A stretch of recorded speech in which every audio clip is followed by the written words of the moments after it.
Hello, everyone, and welcome to Alta Journal's California Book Club. It's a thrill to be here tonight, the last one of 2024. We're going to welcome Rachel Khong, host John Freeman, and our special guest, Mimi Locke. Tonight, we're going to be discussing Goodbye Vitamin. My name is Blaise Zuriga. I'm Alta Journal's editorial director, and we've got a big crowd tonight, and we're just so happy to see everyone here. So glad you could make it. Please, I encourage everyone to say hello in the Zoom, say where you're zooming in from. I'm joining tonight from San Francisco. And while you're doing that, I'm going to run through a little bit of housekeeping. Tonight's event is part of the California Book Club. It's Alta's free monthly gathering in which we celebrate books that form a definitive guide to life here in the Golden State. And in the weeks leading up to each club's meeting, altaonline.com publishes 8 to 10, a dozen essays, interviews, an excerpt from the book, a brilliant essay by the author. And that's all available free online. If you sign up for our newsletter, just go to altaonline.com and you'll see the link where to sign up. You'll get all that information each week leading up to the event. And all the articles, again, are free. The newsletter is free. Everything we do is that. So please sign up, and we really hope that you'll support us. Right now, we have a special discount going on at the Alta store. Looking for that gift for the book lover in your life? We have these little folios that are always very popular, make great stocking stuffers. You can also, of course, get our world famous CBC hat, the California Book Club tote bag. Who doesn't love a good tote? The Didion, not to be confused with the Joan Didion tote bag, as well as this is another great gift, the best bookstores of California in the West. Give this, it's got a map on the back. You can check off each bookstore as you visit it. We also have for sale 5 years worth of Altitudes, which is the back page of every issue. A lot of fun ideas here. There is a code. It's CBC Save 20. I'm sure we'll put it in the chat. That's for the store. But, and forgive me if I make our marketing director upset, we also have another code here tonight, Fall 25. Fall 25. It's a special 25% off of subscriptions for the All Access Pass. With that, you get the award-winning quarterly, this book that I just mentioned, and you'll get VIP access to all of our events. Fun fact, all CBC videos are recorded and posted online, so you can check those out as well. The work we do, particularly around the California Book Club, would not be possible without the amazing support of our partners, the Los Angeles Public Library, San Francisco Public Library, the Huntington USC Institute on California in the West, a bunch of great indie bookstores, Book Passage, Book Soup, Camino Books, Vroman's, Books Inc., Green Apple Books, Bookshop West Portal, as well as 2 other publications, Narrative Magazine and Ziziva. So please support our partners. Visit a local store. Please go out and buy, if you don't already have a copy, Goodbye Vitamin. Give a copy of it to a friend, or Rachel's new book, Real Americans. So again, please support our authors, support our partners, give the gift of literature this holiday season. Finally, just one more time, it's Fall 25 is a code. If you go to our website, you'll be able to enter that and subscribe. Go to the store and use CBC Save 20. See, this is getting confusing, but there you have it. So again, thank you so much for being here tonight. I'd like to turn this over to the host, John Freeman. Over to you, John. Thanks, Blaise. Happy holidays, everybody, whatever you celebrate. We have only almost made it to the end of the year.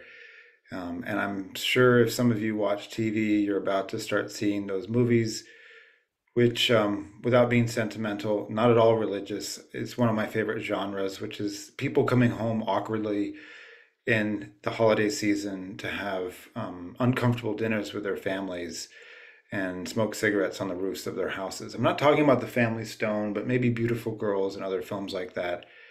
And the novel we're going to talk about tonight is a first in some ways for the California Book Club, because it begins and ends in December, and we're talking about it in December. And it too is about a person coming home around the holidays, not for a happy reason, and it unfolds in diary sections across that year. Ruth, the main character of the novel, has just been dumped by her fiance, and she's come home to spend time with her family, and learns upon arriving that her father has been diagnosed with early signs of Alzheimer's, and at the behest of her mother Annie, decides to stay around and see what happens, and what unfolds from there unfolds in diary fashion. It's a remarkable first novel for many reasons. One of which is that it writes in a way that memory fragments. We know that memory fragments because often we have traumatic or emotional experiences, and so you can't just simply go to the store of memory and retrieve it and find it as a full reel. It comes in parts, and the novel unfolds in those parts, beautifully described by Rachel Khong. And it is her first novel, which is really remarkable. The way that this book feels so confident, so light on its feet, so sure of where it's going, but without huge ideas about how to tell us that it's doing that. Rachel grew up in California. She was born in Malibu and grew up around the deserty towns of the Inland Empire, mostly Rancho Cucamonga, and went to Diamond Bar High School. Shout out to anyone there on the call right now from Diamond Bar. Attended university at Yale, got an MFA at University of Florida, where she began this book in 2010, 14 years ago, in a library carrel. She carried it all the way through grad school and all the way back to San Francisco, where she took a job eventually at Lucky Peach magazine, a magazine about food and writing and culture, which she was the managing editor for, and eventually the executive editor. And somehow in that 7 years, she managed to write this beautiful, perfect, funny, sad, and affecting novel. Sadly, when Lucky Peach closed, Rachel was out of a magazine job, but she was into a full-time life of writing because she began almost immediately another novel, which became her second novel, Real Americans, which was just published this year to great fanfare, became a New York Times bestseller. Was on the Jenna Book Club, is in many of the best of the year lists. And these two books make a fascinating pair. One is about how memory fragments and how we grow up with people and have different memories of the same experience. The second book is about how people become who they are and how they forget and how they don't know where they come from. It's such a treat to have Rachel here. She's one of the funniest, warmest people I know. And she's in Los Angeles now where the sun is setting. So please, Rachel, join us on the California Book Club. Thank you, John. The sun has set. We saw each other when the sun was up, and now it's set. I'm so happy to be here and to be talking to you, and thank you to the California Book Club. I do have to say that you mentioned that I was born in California and in Malibu. And Okay, time to correct that if it's wrong. yes, I was born in Malaysia. I know that John knows this, but he's up very late right now. He's in London, so I'm sorry to blow up your spot. Yeah, I know. I was so excited when I found that you went to Diamond Bar High School. I should have known that. No, you were born in Malaysia and came to the Yes. United States when you were But three, four, two. So I have two. to represent Malaysia also. Diamond Bar, I'm very proud of having gone to Diamond Bar High School, but I'm also very proud of having been born in Malaysia. Well, I mentioned food. There's food in this book and all your books. It's inseparable from living and breathing. You've been on many food podcasts. I wanted to start by saying, because this is a book about memory, what would your Medlen be? What would be the food that you ate that took you back to your childhood or to an experience? Oh, wow. Okay. Something that you might sort of recognize a little bit from Real Americans, actually, John, is I after dinner, every dinner, my mom often cooked dinner for us, and that's one of the reasons that I grew to love food, was just that I often had this really delicious home cooked meal, and it was this blend of Chinese food and Malaysian food. But after every dinner, my mom would always cut fruit for our family. And this is an experience that's very common, I think, to a lot of Asian immigrant families, but she would cut any kind of fruit, just whatever we had lying around. And because she had just cooked dinner, the fruit would be like kind of savory in a way. Like she often, I think, like rinse the fruit with salt to make it I don't know, just like not oxidize as fast or something. But that's a memory that feels very specific to um yeah, my parents' house, my childhood home, and my mother specifically, like the food that she made for us, and the plate of fruit that was always put out afterward. God, that brings me so much back to my own childhood. I'm sure everyone has remembered being handed a piece of fruit by a parent or a relative. For us, it was orange wedges, which somehow were more perfectly cut than ever before when someone's mom brought them to a soccer game. Like I still covet those orange wedges, even when I go and watch my niece play soccer. I almost dove in and took one from a child, but I held I back. think food tastes better when someone else makes it for you, when someone else cuts your fruit for you.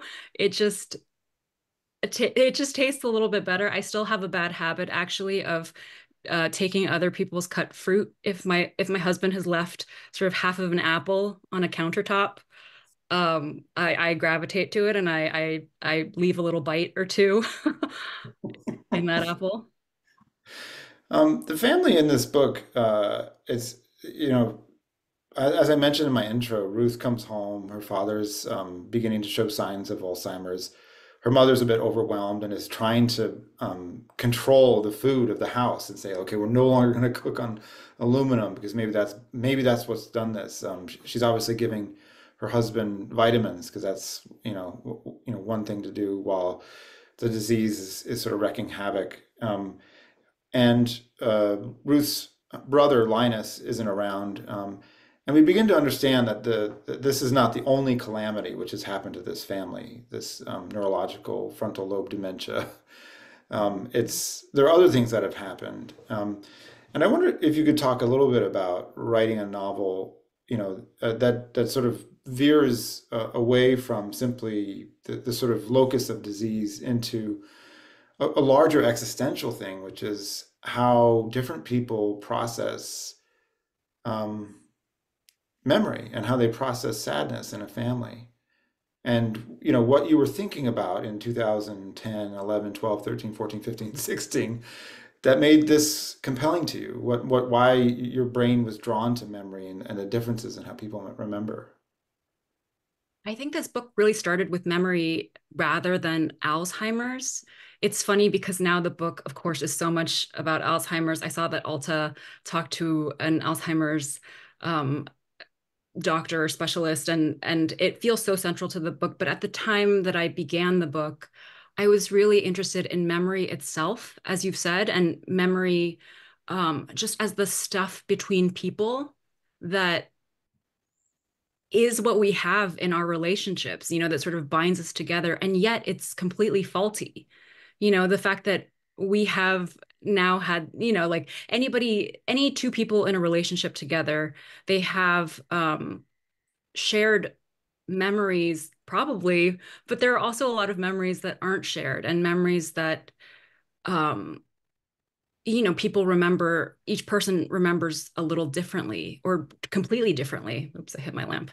Um, so I think that I was really interested in that. I think for a few reasons. There was the fact that I was in school and school is very much about memorization. I think just like going through the entire like, K through 12 process and then college, it's so much about memorization.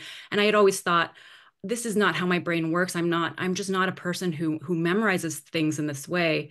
But also at the time that I started writing this book, I had just been broken up with, or rather a confusing thing had happened, I think, in this relationship that I had had. Um, and I was struggling to put the pieces together. I wondered, why did it happen? I had, positive memories of this one thing, but this other person remembered something completely different. It seemed so. It seemed that would be the reason for wanting the relationship to end. And so I was really exploring that, like how, um, just how do relationships work when memory is the stuff that we have to sort of bind us together, and yet it's so completely subjective and so completely faulty. And I think for many years I struggled with that. I thought if I can just have a more perfect memory, um, I'll have the receipts. I'll be able to, prove certain things about certain relationships. And I think in writing the book and also just in getting older, I have realized like that's not you know, that's not exactly the answer, right? Just like a more perfect record. I think, yeah, I mean, I guess we can get to some of those answers later. You wrote a piece at one point about memory and about writing things down, because this is a book, it's a diary. It's about what Ruth writes down as she's going, her diaries that her father kept when he was a young father and she was a toddler are interspersed a little bit. And you have this thing about how much of life is written down, how much is left out. Um, and in the acknowledgments of the book, you acknowledge Mimi Locke, who's going to be joining us, the fiction writer and executive director of the Voices of Witness and nonprofit guru. I have so much love for what Mimi's done for the way people tell their stories. But you guys, it sounds like from your acknowledgments, used to meet at a cafe called Charlie's. Is that Charlie's on Folsom? It's Charlie's on Folsom. And Yeah. Have you been I there? just, I have, yeah. And Oh, I wondered what to what degree, like as time passes, like are your memories of of going to Charlie's to finish this book and talk to Mimi going to be different, or are they going to be essentially the same? And you know, yeah. you've started the Ruby when you were in San Francisco, and it feels like one way to get around these miscommunications is to create spaces in which you're these kind of connections are lived out. They're not simply only in the head. They're not only in memory. And I'm curious, like, what the spatial relationships in this book mean. You know, it's you drive over quite a bit of the Inland Empire Mhm. with Ruth, and she visits her friend Bonnie. There's a feeling of separateness in Mm. this novel, a little bit of the loneliness of suburb life. And I wonder if that has anything to do with the dislocation the family's feeling. I think that's so true. That's something that I didn't really maybe think of myself, you know, that it was so much about these distances between people. I think what you're saying is exactly right. It is sort of reflective of suburban life, and it was sort of impossible for me to write about Southern California, about this suburb outside of Los Angeles, without writing about just being in the car also, and just the sort of mundanity of um, yeah, of just travel. Um, yeah, I love everything that you just said about in your response, in your question about writing memories down, but also just the immediacy of relationships between people, right? I think after I wrote this book, I realized it was sort of um and I wonder if this is true of every book that I write. I wondered if it was just a sort of message to myself to be present, because I think I'm always struggling um, to just be in the present moment. You know, I think I often get pulled back into the past, or I'm thinking about the future. I think especially as a younger person, I was very oriented toward the future and what, you know, my adulthood might look like, what my future might look like, whether or not I would be able to actually become a writer. There was so much uncertainty. And I think that in Goodbye Vitamin, there is sort of no future to look forward to, right? There's only this disease that increasingly gets worse. I mean, it just worsens and worsens, and then you're at the end. And so I think in a situation like that, there is sort of no choice but to just be wholly present, right? And to just sort of exist in the moment as it is, despite all the uncertainty that's sort of beyond the horizon. Mm. And it starts right away. It starts on the very first page. Hmm. Anyone who's lived with anyone with dementia or Alzheimer's will recognize the chaos that Rachel describes on page one. And I wonder if you can just start there and read a bit for us. Yeah, thank you. I'm just going to read a couple pages from the very beginning. I should have found the page. Okay. Tonight, a man found Dad's pants in a tree lit with Christmas lights. The stranger called and said, I have some pants belonging to a Howard Young. Well, shit, I said. I put the phone down to verify that Dad was home and had pants on. He was and did. Yesterday, on Mom's orders, I'd written his name and our number in permanent marker onto the tags of all his clothes. Apparently, what he's done in protest is pitched the numbered clothing into trees. Up and down Euclid, his slacks and shirts hang from the branches. The downtown trees have their holiday lights in them, and this man who had called had, while driving, noticed the clothes illuminated. December 27th. In the morning, when I go to fetch them, city workers are removing the lights from the trees and the decorative bows from the lampposts. One man unties a bow and tosses it to his partner on the ground. All the great, bright gold bows are piled in the bed of an enormous pickup truck parked in the plaza. In that same plaza, a frustrated man is saying to his dog, "Why are you being this way?" A baby in a stroller is wearing sunglasses.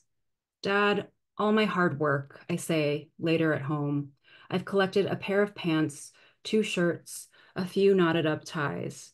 Now that's unnecessary," Dad says angrily when I return them. I got here on Christmas Eve. I'm home for the holidays like you're supposed to be. It's the first time in a long time. Under ordinary circumstances, the circumstances that had become ordinary, I would have gone to Joel's. His mother would have popped popcorn for garlands, and his father would have baked a stolon. His twin brother would have hit on me. In the bathroom, there would have been a new grocery brand toothbrush with a gift label on it, my name in his mother's handwriting, Ruth. This year, with nowhere to go, no Joel and no Charleston, I made the drive down. It's been 3 or 4 Christmases away. From San Francisco, where I live, it would have been an easy 6 hours south. Up to you, Joel would say, but I always chose Charleston. Merry Christmas, we tell my parents over speakerphone. Except for Linus being gone, everything was the same. Mom had decorated her biggest potted ficus in tinsel and lights, and with the ornaments we'd made as kids. Painted macaroni framing our school pictures, ancient peanuts I'd painted into snowmen with apathetic faces. She'd hung our stockings over the fireplace, even Linus's. When I asked if I could shell a snowman to see what the 20-year-old peanut inside looked like, Mom said sternly, "Don't you dare." Christmas morning, Dad pulled out a small, worn red notebook. He explained he's kept it since I was very little. Inside, there are letters to me. He'd been waiting for the proper time to share them, but it had slipped his mind, wouldn't you know, until now. He showed me a page from this notebook. "Today you asked me where metal comes from. You asked me what flavor are germs. You were distressed because your pair of gloves had gone missing. When I asked you for a description, you said, 'They are sort of shaped like my hands.'" Then he closed the notebook very suddenly and said, as though angry, "That's enough." And I'll talk there. Ah. I'm so happy you read that. It's one of my favorite parts of the book is where she says as a child, sort of shaped like my Shaped like hands. my hands. And I love that you mentioned that it's December now, and I think many of the people on this call are in Southern California, or actually any part of California, right? It's Christmas season, and there's this sort of incongruence between all the festive lights and blow up snowmen and stuff, and the fact that there's just no snow anywhere. Well, in some places in California, I shouldn't say that. Yeah, and I used to crave it. When you were living in Connecticut and Florida, and did you ever have holidays where you didn't come home? And did you experience snow for the first time? Yeah, I mean, we had experienced snow, going to places like Big Bear, and yeah, so there were spots in California, but I think in Connecticut there were a lot of those lonely holidays spent in dorm rooms or with other friends' families, and just feeling like, yeah, the holiday season was completely different in those places when it was where it was, you were actually cold, so there was actually snow. It felt like a completely different season. And here, I think there are these, sort of there is a change. You can definitely feel it, right? And the weather is a little bit different. It's subtle, right? So maybe California is for people who like subtlety. I'll bring on Mimi Locke in just a second, the California Book Award winning writer and executive director of Voices of Witness. But I wanted to ask you one more question before we switch to Mimi, Rachel. And that has to do with just the way that in this novel, Ruth has a friend named Bonnie, and she and Bonnie can just sort of be together. They go out, they come home drunk and eat baby carrots with sugar and drink vodka straight. And there's this difference between being at home as a young adult for her. She's not a young adult, she's in her 20s, but for Ruth, so she suddenly has this excess of observational capacity that she doesn't know what to do with, and she's around her family, and it creates this kind of awkwardness because she hasn't really addressed the affair that her father had, and she's noticing the costs that it's wreaked on her family. But when she's with Bonnie, she can just sort of be, and there's this dialectic in the novel between being and observing, and I wonder if you can talk a little bit about that as someone who is also yourself highly observant, a major list maker. You went through a phase where you wrote down every short story you read just for a long period, or you tried to keep a food log. Do you yourself struggle between, living and observing yourself living? Yeah, I think that's absolutely the writer's struggle, right? I mean, the fact that you're writing or reading, I think, yeah, maybe it's both the writer and the reader struggle is that reading a book or writing a book, it's enlarging your world, right? It's giving you these other lives. It's allowing you to sort of beam yourself into these other consciousnesses and worlds. But at the same time, it means that you are literally inside, usually, and reading or writing and spending a lot of time literally alone. And you aren't alone. You don't feel alone when you're reading a really good book, right? It feels as though there's a whole cast of characters surrounding you, um but I think I've always felt that tension, since I was a kid going to the public library and picking up books. The books felt more real than real life often did. And I do think of this book very much as this, because I grew up in Southern California and the book is set in Southern California, though it's not about my family and it's not, it is a fictional work. It does sort of import a lot of the, um, just these like sense memories that I have of growing up in Southern California. And you mentioned earlier like the sort of like aloneness of being in cars. But there's also the aloneness of just like being an indoor kid, right? An indoor kid who loved books that sort of expanded my world. But at the same time, that meant that I wasn't, maybe I have never been hang gliding. I've never been scuba diving. I mean, maybe one day, but I think that, and I think that's always been a tension for me. It's just um, yeah, what counts as, yeah, what counts as living, and what's the right balance maybe.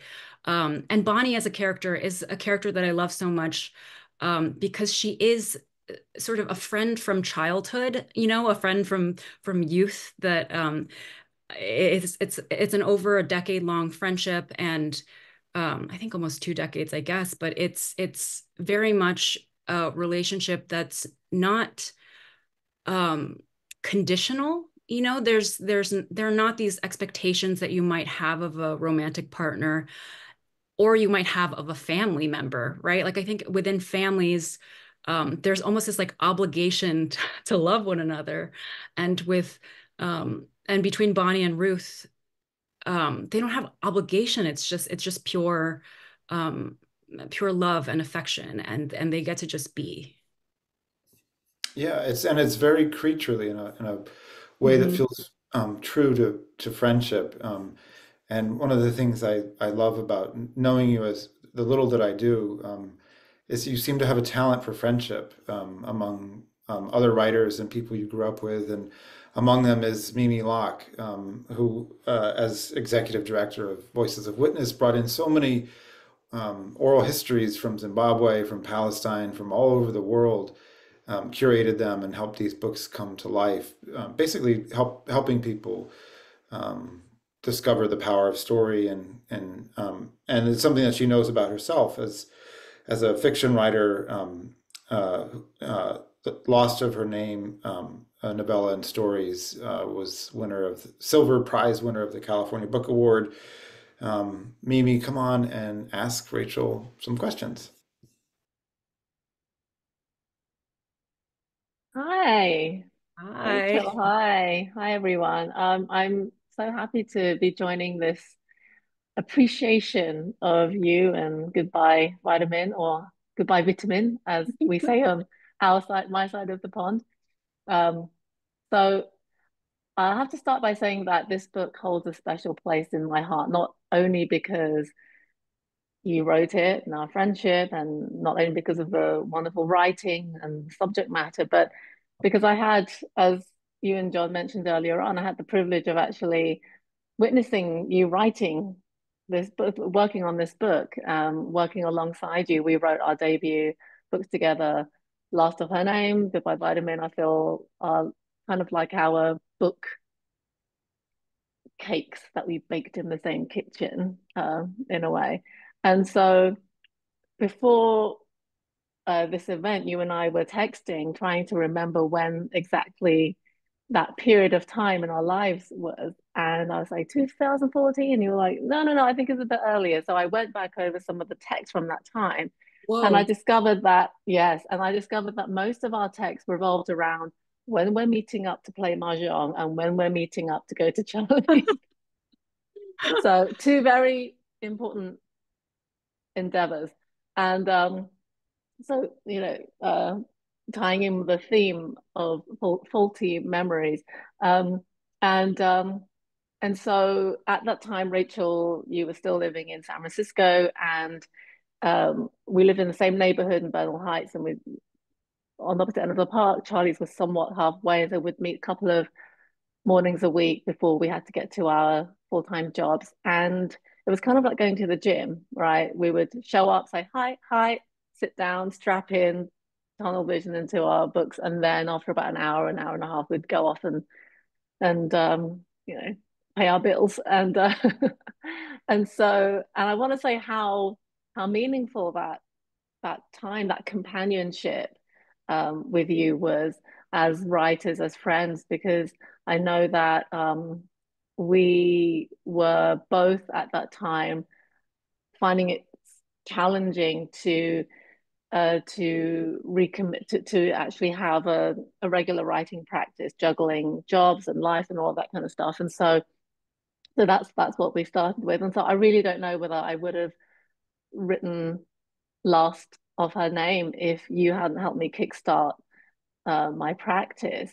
And um, and so I'm wondering what you remember of that time, in particular, what you remember of yourself and where you were in your writing life at that time, and where the novel was, where the manuscript was at that point. You'd had it for about 3 years by then. And anything else that comes to mind, like, what were the breakfast pastries that kept you going and things like that. Yeah, I mean the same, I just have to say, of course, you know this, but I feel absolutely the same. And those mornings at Charlie's were so important to me.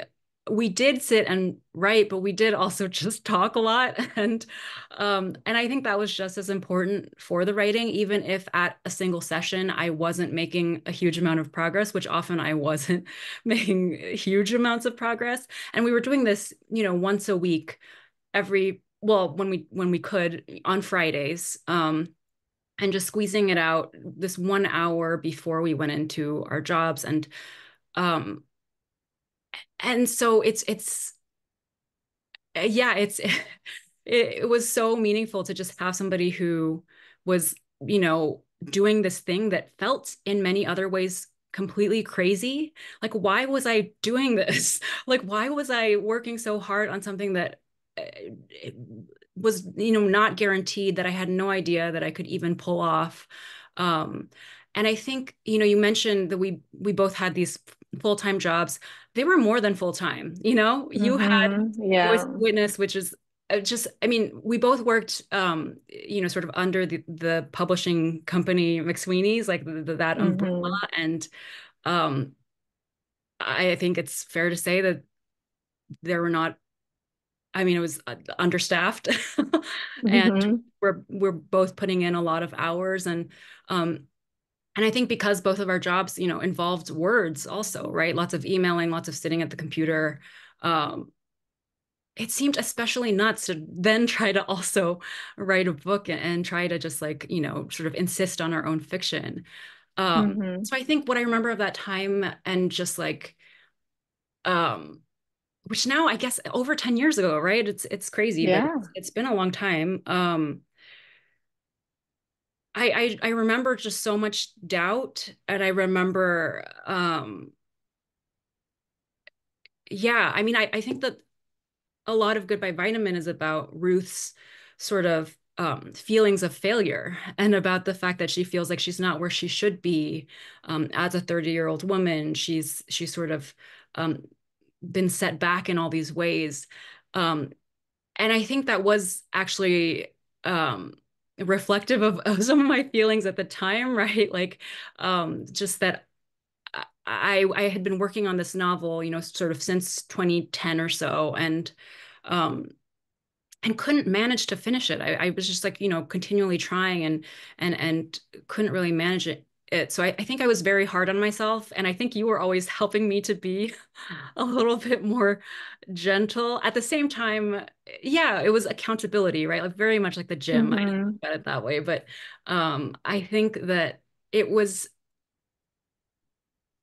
it, like I think writing a novel is so mysterious in many ways. Writing a book of any kind, it's mysterious, like how it all happens. Like it feels like an accumulation of so much.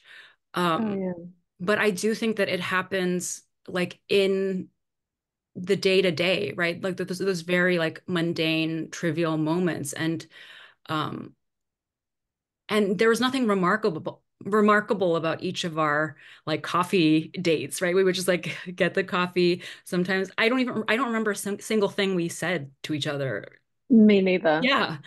I just remember feeling overwhelming guilt if I was even contemplating on flaking, because Yes. I felt like I was going to be depriving America of its next great Well, novelist. I felt deprived of your if it didn't happen, and often it was just as often like my fault that it didn't, that we didn't manage it or something, or I didn't show up. But yeah, I think that just like your presence was like so important to this book and to writing in general, right? I think that um sometimes I'll get now, at events, people asking me what I think is necessary for the novel writing process. And I often just say community and friends, because you Yeah. need people who believe in what you're doing, who are doing it with you, and to care as deeply about books as you do, because those are the people who would understand why you're doing such a thing. Because, like I That's said, right. it's pretty nuts. And yeah, just such an inefficient use of time if we're thinking of time in usefulness terms, right? But I think that's sort of what I learned through writing, is that time isn't about usefulness. It's not about using it wisely. It's just about like presence and being with people that you love.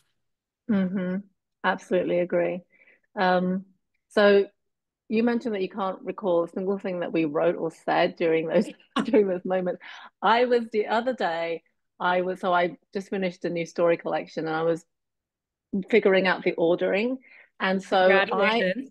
thank you. I haven't looked at my first book in a while. And so I just thought, oh, I remember being really intentional about how I ordered the stories. I was thinking about it as an album and like shifts in mood and blah blah blah.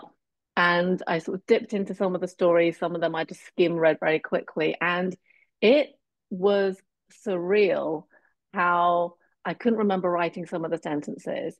Some of the writing I thought, wow, that's a pretty darn good sentence. Did I really write that? Okay, well, well done. And then others I'm kind of like, oh yeah, that's a sign of a a younger writer, but I'm still proud of her. She wrote that shit. And I was wondering, for you, what has it been like to revisit not just the book in its finished form, but also to think about that period of your life that we've just discussed? And I guess my question is, how do you think you have evolved or matured as a writer, and in what ways have you stayed the same? Yeah, that's such an interesting question because I think it relates not just to a writer looking back at their past work, but also somebody going back to a place where they used to live. Mm-hmm. You know, I recently went back to Gainesville, Florida for the first time in a long time. I was doing an event at Lauren Graff's new bookstore there, and the town was different, but it was also it just, it felt, I could feel the memories assaulting me viscerally, and having moved back now to Los Angeles, it's interesting, yeah, sort of traveling down familiar paths um, and feeling like a changed person, but also remembering that person that I used to be.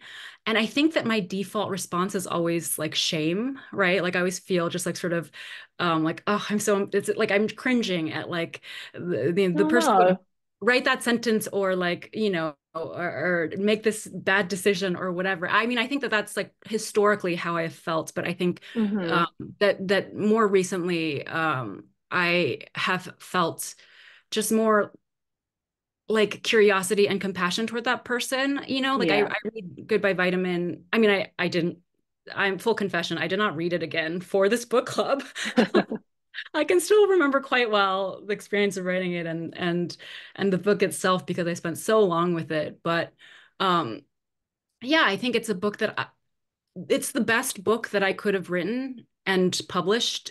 This Mm-hmm. came out in 2017. This was the best that I could possibly do at the time, and I'm really proud of that. And I think I, I just published my second book, and that book was also the best that I can do right now. That's all you can hope for, Yeah, right? and That's all you can that's really do. all that Yeah. I can sort of strive for.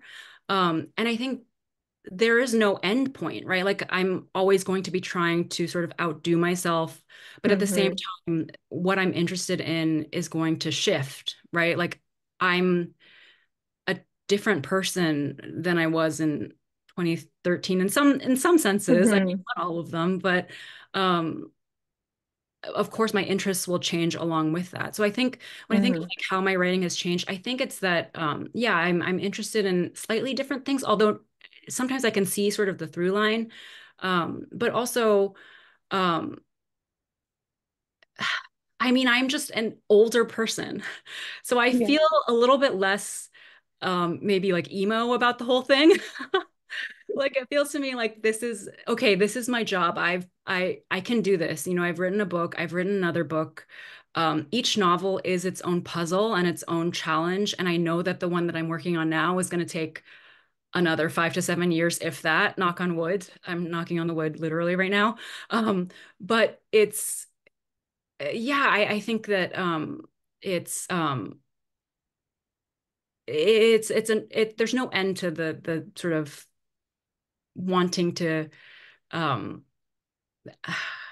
yeah, just write better and Mm-hmm. and evolve and change and sort of like discover myself in the process, right? I've been thinking a lot about how writing, um, especially a novel, because it takes so long, is a way of sort of encountering myself on the page over a lot of time, and sort of being in a conversation with myself like over all that time. So that's something that I just yeah, I want to keep doing. Yeah, that's wonderful. Well, I'm going to hand you back to John, and I will see you in a little while. Yes. We'll bring you back in 1 second. Thank you, Mimi. There's some questions from the audience, really fantastic questions, which I want to just braid in here before we move on. One of them has to do with just Ruth's loss, this is from Anna S. She writes, Ruth's loss, her painful breakup, allows her an opportunity to quote unquote be there for her father. Do you think it's also mended her relationship with her mother to the same degree? Yeah, I think I don't know. That is a really interesting question. I don't know that I think about relationship mending in this quantifiable way, like if relationships can be mended in the exact same way. I mean, what they need is very different. And Ruth's father's forgetting is sort of enabling a lot of the Forgiveness. forgiveness. Yeah. And I do think that is often part of forgiveness is just time, right? And forgetfulness. Whereas with Annie, Ruth's mother, she is really hanging on to a lot of memories and for good reason. She has been hurt, she's been betrayed in so many ways. And so I think that, in the book, there are sort of these pairings. Like I think it's Ruth and Howard, Linus and Annie, and sometimes that happens within a family, right? These natural, even though you can't claim a favorite child, there are sort of natural um, pairings and sort of souls that feel like they fit better together. And so I think um, that's in this book, it is the focus is more on Ruth and her father, but I think her mother, yeah, needs something a little bit different. Yeah, I agree. There's another question that relates to what you just talked about with Mimi, which from Sharon Pinson. And I love the way you've structured this question, Sharon. She writes, I enjoy the pace of this novel more than many recently. It had a gentle, natural pace like life. Did you intentionally choose this pace tone or did it evolve through revision? I really wanted the book to feel like life and to feel um, sort of formless isn't the right word, but that feeling, um, that observational feeling that you have in life where little things happen and accrue. And I also really wanted, the sort of humor and the sadness mixed in together the way that they are in life. I mean, I think even um, in a single day, right? You can cycle through many emotions, and they don't have to have a cause necessarily. Um, and so I think knowing that I wanted it to feel like life, um, and also knowing the subject matter, that is sort of how I came to this particular format, Mm. which yeah is a lot of fragments. People call them diary entries. I guess I don't know what I think of them as, but they are dated entries and they're about the days that happen. Um, They change, and at some point they start yeah, addressing directly Ruth. yes. Yeah, I mean, I think it is some sort of, it's funny, like what is a novel even? I don't know, I can't get into that, but I do think of it as some sort of like um written record of the Ruth is keeping for herself. But um yeah, I think that I wrote this in part over those mornings at Charlie's with Mimi, and this format, this book's format was just a practical way to write a book when you are also sort of pulled in all of these different directions. When I was, navigating this job, but also, um, you know, my 20s, and there are a lot of things going on, and I felt, I don't know, it was really natural for me to sort of collect pieces of this book and then put them together like a puzzle a little bit later. One of my teachers in grad school was a writer named Mary Robeson, and her novel, Why Did I Ever, was written under like pretty intense circumstances. I love She that book. um, she wrote her entire book on index cards, essentially in the middle of the night. And yeah, It John, works for the book. John, are you still there? Yeah, I'm here. Okay, I have some kind of weird update happening. All right. I hope I'm still the same person after the Yeah, end I've of lost your it. face. I'm still here. Okay, great. That's Um, not great because Mary Robeson won the LA Times Book Prize for that book, oh, did she? and I believe so. And I think you were a finalist for Goodbye Vitamin, as I Amy calls it. was. Yes. You're answering another question in the course of this by Andrew Rowe, who had written, can you talk about the diary format? Um, Mm, one question that's just come up several times, in which I'll maybe steer a little, but you can steer away from it if you like. And it has to do with, real events, autobiography, and how much of the book borrows from your life. I know it's probably borrowing from the emotional content of your life. mhm. Um, your parents were civil engineers. Your father did not or does not have Alzheimer's, but you had a grandmother with Alzheimer's. And memory in this book is acutely about that neurological disease, and memory is a big part. Cultural memory is a huge part of your second novel, um, uh, Real Americans, in which things do not get passed forward in the ways Mm. you think they might. And um, can you talk a little bit about just anything to do with your proximity to Alzheimer's, and um, what it meant for you to see it, to have it happen to someone near you? Or you can deflect and say, the most autobiographical thing in here is the baby carrots. Um, that's funny because I've never tried baby carrots and sugar, but now I feel that I should. I think that,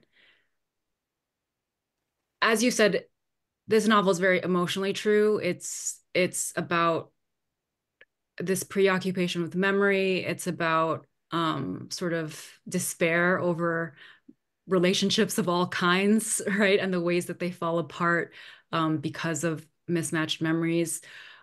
Like you say, my grandmother had Alzheimer's at the end of her life. And so that really informed the book. The book that was already about memory, I think that really crystallized it for me. And I thought I need to write about this disease because it's so devastating. And, if memories not only inform relationships, right? They tell you who you are. You have memories about yourself. You're sort of giving shape to your own life. And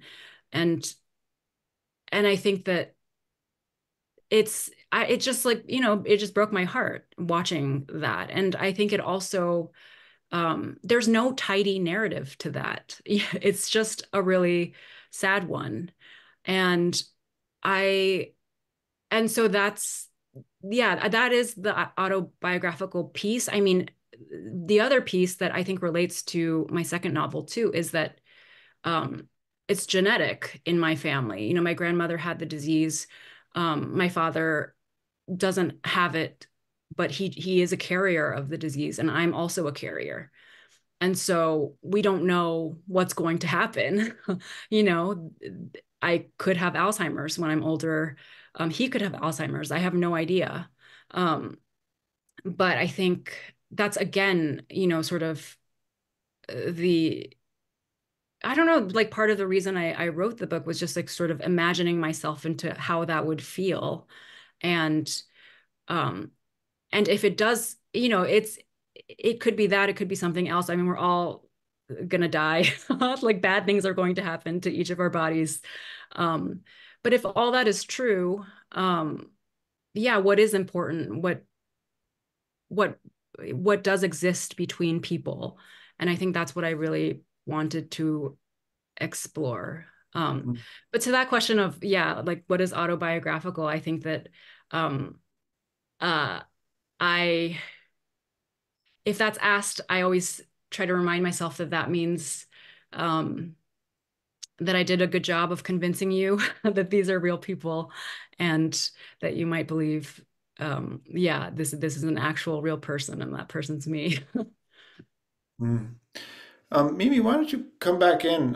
Your story collection and novella revolves around issues of place and to some degree heritage, and there are echoes across the stories in which you see events kind of recast. They're like these sort of wormholes connecting the book, and I see there's connections in your between the two of your work in the way that in Goodbye Vitamin, Ruth gets to see herself or hear herself as a child, as recorded by her father, but as she's, watching her father turn into a child. And I wonder if when you finally read this book, when you finally read Goodbye Vitamin, if you felt any connection to the stories you were finishing at the time. That's a great question. I I didn't read Rachel's manuscript until after I think I had kind of squared away my own. I think I was in one of those phases where all other literature was too enticing or influential or distracting, and I just had to kind of. But when I did sit down and read it, yes, a lot of it resonated, um, and uh, and I think just the specificity of the emotions that that and all of those. I mean, I think the biggest point of connection with me was ironically the sense of lost connections between people, which is the spaces that I tend to spend a lot of time in. I think what's one of the most heartbreaking things in our lives is not so much people who refuse to make connections, but who strive towards connection with each other and still fail. And I think that's something that I love to explore and to make other people depressed and introspective over after they've read my stories. And I've been, yeah, my sister called me a sadist because she just like cried after every story. But yeah, I think that was the biggest. And I love I really related to the gentle humor and the melancholy that ran throughout um, Rachel's book.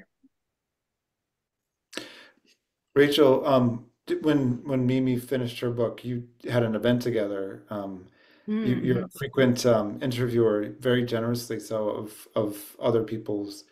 Well, was it strange to sort of finally read the stories that had been evolving next to you? And I mean, it's so lovely to hear both of you talk, because I think in the ideal world, if there are writers out there, you think, God, if I could just go to a cafe with my friend for 6 years in a row, maybe I would be able to finish a book. And in fact, you can if you can Yeah. put up with the 6 years. And I'm curious if when you got to that stage, if you felt any shared kinship on the page, or if you were surprised that it was different than you thought. I think it's impossible to imagine what your friend's writing might be like. We had traded some pages, I think, when we were working at Charlie. So I had seen some of the stories, but it was really, yeah, just magical to see it all bound together as a book. I think I saw a little bit of an early copy because yeah, before the book came out. And I remember thinking, um, just being so impressed, of course, and just so proud of my friend. Um, and when you get to know a person through just real life encounters, you get a sense of them for sure, and quite a bit about them, and I think we got to be quite good friends. But at the same time, like, a book takes you so much deeper because you get to sort of sit with all the things that they have been interested in themselves for years and years, even preceding you or whatever, right? Just like this is such an intimate document in many ways, even if it's not autobiographical, right? Like, it's still the sort of document of things that, we were obsessed with, or just characters that, just whatever that fascinated us, or just, wouldn't stop bothering us, honestly. And I think that part is always just so, it's thrilling. I love being friends with writers, because that's not that it's a shortcut to like a deeper friendship, but you get a sense really of like, okay, this is what this person is really thinking about, and this is what they care about. And at the same time, a book is not who the person is either, right? Like, I think that we are more than our books, and we are just these creatures, and we're going about our lives and living them, and and that is meaningful for its own, it in its own way. But I think that a book is just, it's so special, and it's such a gift, I think, to give to a friend, right? Like, it's like, here's this thing. I'm so scared. Please read it. I have a question. I'm glad that both of you talked about the time pressures of your jobs, which I think you've probably even undersold. Running a nonprofit and keeping it going and raising money and turning it into 3C, as Mimi did, is probably one of the most time-consuming, insane tasks you can do. And second to maybe being a managing editor, which is what Rachel was at the beginning of her life at. And I'm curious if the both of you can talk about decommodifying your sense of time. If you've done anything in order to do that. Rachel, there's a typewriter behind you, which Annabelle Chang is like, sorry, that's not Annabelle, but Leonard, who has a question about Mimi, Rachel, are there any things that you do to sort of, after you've left these high pressure jobs, to slow time down and sort of reclaim it and not think of it as only a sort of fungible resource? Well, I quit my job last year, John, so that was one big thing I did in order to make more time to do nothing. And one of the first things people asked me was, "Oh, so are you going to write full time?" I said, "No, hell no. I want to sleep. I want to see my friends. I want to eat good food, go hang gliding." Um, but when I was doing that work, and I work independently now as a consultant, still in the nonprofit space. I think some of those things were some of those practices was meeting up with Rachel, but I think just honestly just living life, just being in your body, listening to what you need and want at the time, and the resisting the opiate that is deeming one's value through what you produce, and to just try to exist as a kind and present person. And and yeah, it didn't take me years of therapy to come to that realization. It's just something that I naturally arrived at. But it's really hard. It's really hard for anyone growing up in this Western culture. It's really hard, I think, for a lot of children of immigrants who are taught that what you achieve, what you produce, is incredibly important for myriad reasons.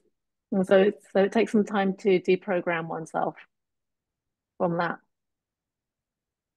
Yeah, it's so hard. I think I still struggle with feeling that time needs to be spent wisely, and that I need to be productive at all times. I think that it is something that I'm getting better at, in part because of the practice of writing. Like, I've sort of realized that there is no point to rushing the writing. If we needed writing quickly, now we have ChatGPT for that. Like, the point of my work is not to just spit out a novel really fast. The point is that I'm um, thinking through things deeply and encountering myself, as I said before, like on the page. And um, John, I mentioned this to you, but I'm currently editing a collection of stories, and this new editing that sort of habit that I've been doing is that I will feed my writing to a sort of AI reader to just read all my writing back to me. And of course, and I do this just to, catch errors, but also sort of like listen for the sentences. And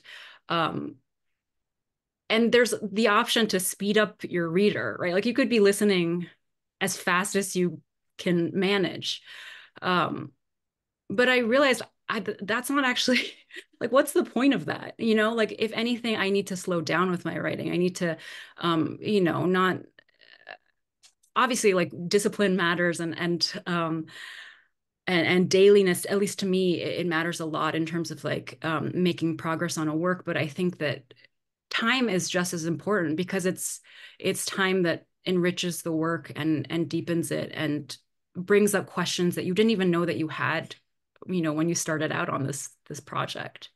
Yeah, slowing down is so important. I think resisting urgency, that's something I've been hearing a lot, especially in a lot of grassroots political movement spaces in response to this time we're living in and the necessity of slowing down to take care of ourselves, but also to reflect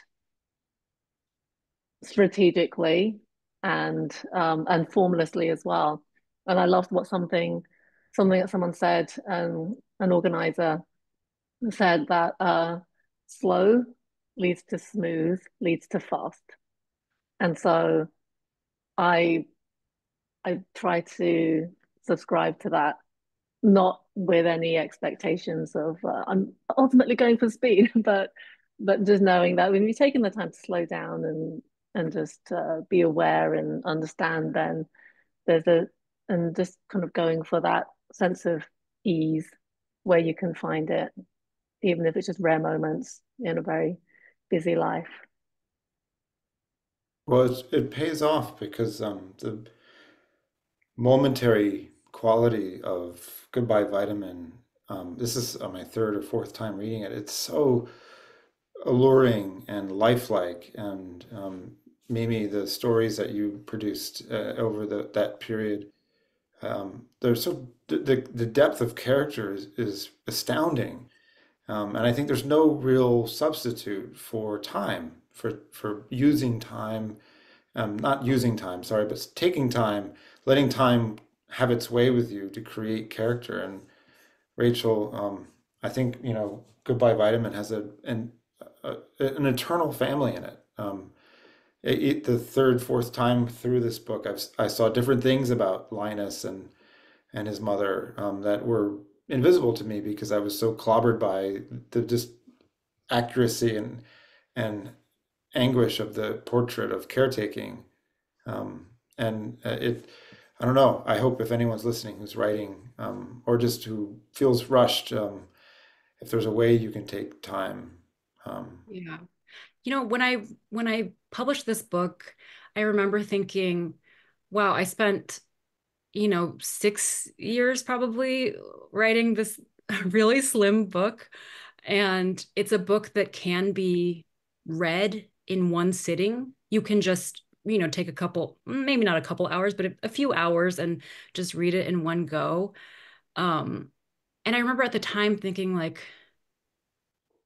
what a strange thing that is. I devoted so much of my own time to this project, and it's something that the reader can just experience, so quickly and have it, just be done with. And I think more and more, I think that is part of the point. It's almost this gift. But it's a gift for both the writer and the reader, because the gift on my end was just that I got to do this work and I got to, sort of um, challenge myself over and over again and sort of just explore this story and really like, you know, I struggle with it at times, right? And just and really um yeah, just doubt myself. But I think that ultimately I think the things that we really remember the most in life are these like, maybe difficult situations or just like times where you feel like, wow, I really did this thing. And so I think that yeah, it's like the act of writing itself is something that it can be hard, but it's also just like completely like life changing actually, right? And like really uh there's it's so profound, I guess, is what I'm trying to say. And Yeah. and for the reader, like if the reader is wants to keep flipping the pages, wants to be in this story, um, that's just like, yeah, I mean, I've enjoyed those experiences as a reader myself, right? And that's what I wanted to create. Not that this was like, yeah, this like page turner exciting story, but it's kind of sad. But yeah, it's just that I think the idea is that it becomes this, it's just it's a piece of art that the reader gets to encounter whenever they are ready for it or want to or whatever, and experience it in their own time. And that's really incredible. It maybe took like 6 human years or whatever. But like thinking, I don't know, like in terms of John, your love of dogs, we didn't mention that actually, but yeah, it's almost like human years. Like, what are human years? I have no, like they're kind of nothing. They're both like endless and also just, Mimi and I are talking about like not even remembering like the things that actually happen. So it both feels long but also short. And so I think like in exchange for like the actual physical writing, that's a good trade-off. That's a gorgeous place to end. Uh, Rachel, it was so nice to talk to you about this book. It's the book that made me want to track you down and see what you're working on next. And the gift of being able to work on this gorgeous book with you is a gift of a lifetime. Mimi, it's so lovely to see you in this capacity as a writer and friend of Rachel, and this post Voices of Witness life. I hope it's full of plants and long sleeps and lots of lots of well spent time helping nonprofits do things. Um, I think Thanks for Blaze, having me. of course, Thanks, it's Mimi. Blaze is going to come back on and tell us what to do now.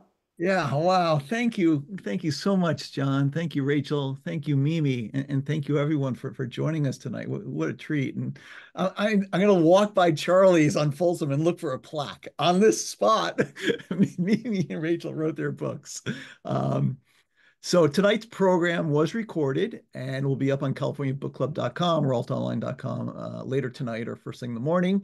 You also receive a thank you note to everyone who signed up for tonight, and with links to all the great things that were discussed. I'd urge you, please, go out to your local indie store and buy Mimi's book, Last of Her Name, Rachel's Goodbye Vitamin, or her new one, Real Americans. If you want to read Rachel's outstanding essay, it's in this issue currently for sale on altaonline.com. Everything on the store, this is where the marketing, I'm doing something wrong. You're only supposed to have like one marketing message, I guess. But if you go to the store, use the code CBC Save 20, you can get all kinds of, you get 20% discount. There's a code there, and you get, again, all the cool merch and stuff we have available, great gifts, or use the altaonline.com/fall25, and that'll take you directly to a registration page where you can get a subscription. It's 25% off. So instead of $50 a year, it's $37.50. I really hope you enjoy it, and we'd really, really appreciate your support. In the meantime, please join us next month in the new year. Happy New Year, everyone. On January 16th, we'll be hosting Viet Thanh Nguyen with The Sympathizer. That's going to be a big one. Really excited for that. And finally, one more thing to mention about the store. It's free shipping all the time. So that's my last message. Happy holidays, everybody. Thank you again for joining us tonight. Thank you, Mimi, Rachel, John. And at the end of this, there'll be a quick survey, 1-minute survey. If you could answer it, we'd really appreciate your feedback. Again, thanks so much.